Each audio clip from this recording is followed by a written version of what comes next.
Born in poverty in 1809, Abraham Lincoln rose from a log cabin in Kentucky to the presidency. After witnessing slavery in New Orleans, he vowed to end it. Through hardship and determination, he abolished slavery, becoming a lasting symbol of freedom, equality, and resilience.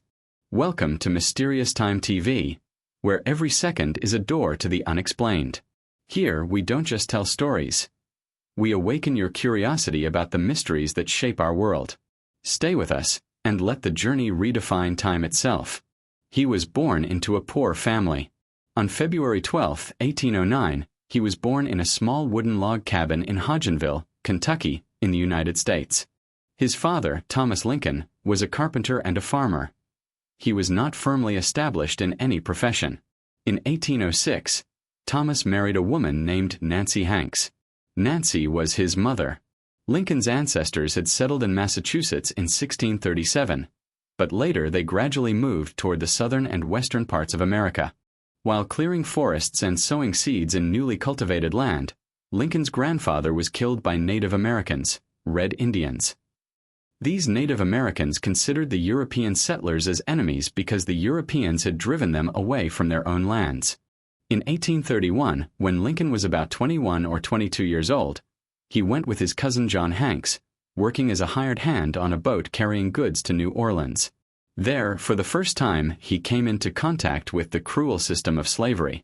Although slavery existed in Kentucky where he was born, he had not formed any clear idea about it in his early life. Later, he lived in Indiana and Illinois, which were free states. In New Orleans, he saw one of the largest slave markets in America. He witnessed a mixed-race young girl being sold at an auction.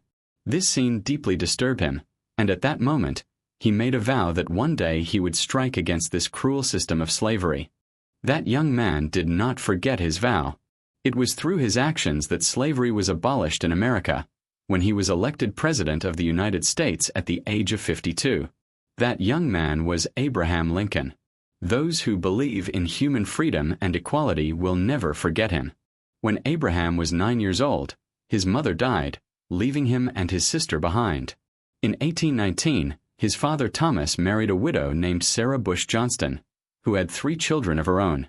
She brought discipline into the Lincoln family. This kind-hearted woman raised Abraham and his sister like her own children. Intelligent, Abraham deeply attracted her affection, and he became very devoted to her.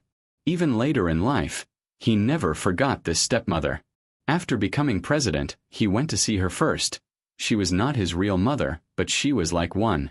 When they lived in Indiana, Abraham passed from boyhood into youth. He grew very tall quickly. By the age of 19, he was about 6 feet 4 inches tall. However, due to poor nutrition, his weight was not proportionate to his height. It was in Indiana that he learned to read and write. The opportunity for formal schooling for this poor boy was less than 1 year. But he had a deep interest in learning. He loved reading books, solving problems, and thinking deeply. To survive, he worked very hard physically. He cut wood, worked on farms, transported crops, hunted animals, and rowed boats. Physical labor was his way of life, and his father never imagined that he would become anything else. Despite such a hard life, Abraham was kind-hearted and always eager to help others. He was also very interested in talking with people. Due to financial difficulties, the family again moved to Illinois, carrying all their belongings like migrants. There they built a new home. At that time, the financial condition of the Lincoln family was very poor. They barely had enough food, and during long winter nights, they often had to sleep hungry. Abraham and his cousin John Hanks had learned boat work earlier, and through that experience they got jobs. They traveled along the Sangamon River and arrived at the newly developing town of Springfield. This town would later become closely connected with Abraham's life and future success. From there, they traveled first to New Salem and then to New Orleans carrying goods. During this journey, Abraham showed great skill and innovation in overcoming various obstacles. It was during this journey that he first encountered slavery in New Orleans. Later, he was promised a job as a clerk in a store in New Salem. At that time, New Salem was a small village with only about 15 houses. They built a small shelter and opened a shop. Although the business was not successful, Abraham gained much experience about human nature. During this time, he proved his strength by defeating a local bully in wrestling. He also had some experience in military service. When a Native American leader broke a treaty and attacked Illinois, Lincoln joined a volunteer militia.